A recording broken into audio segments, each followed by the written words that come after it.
Radio Split. Dnevnik. Poštovani slušatelji, dobar vam dan. Iz Dnevnika izdvajamo. Dnevnik Radio Splita. Čuvaj ovaj svijet, nema ih još 5. Naziv je eko projekta kojemu je cilj razvijanje ekološke svijesti kod djece predškolske dobi. Projekt je osmislila Udruga za edukaciju građana uz 20.000 kuna potpore grada Splita. U dječjem vrtiću Lastan na Splitskim Lokvama danas je održana edukativna radionica za najmlađe. Tamo je bio i kolega Marino Marinčić.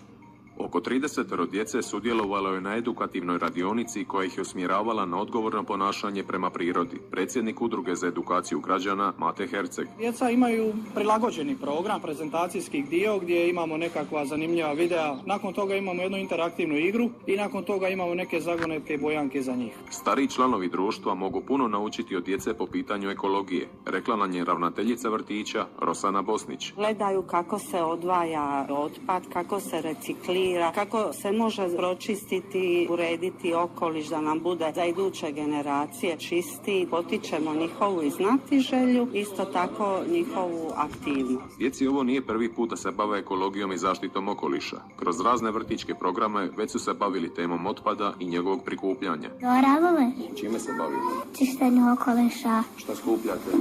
Smeće. Pa stavimo u kante, dođe smećare i odnese u tvornicu. Je li odvajaš onda otpad? Da, noža krvavica.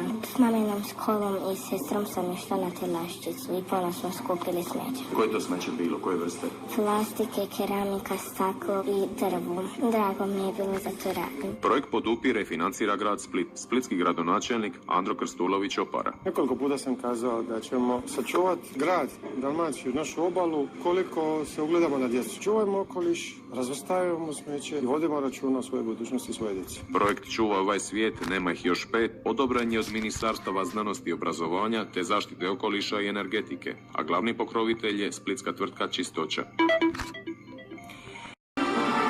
Radio Split. Dnevnik. Poštovani slušatelji, dobar vam dan. Iz Dnevnika izdvajamo. Dnevnik Radio Splita. Čuvaj ovaj svijet, nema ih još 5. Naziv je eko projekta kojemu je cilj razvijanje ekološke svijesti kod djece predškolske dobi. Projekt je osmislila Udruga za edukaciju građana uz 20.000 kuna potpore grada Splita. U dječjem vrtiću Lastan na Splitskim Lokvama danas je održana edukativna radionica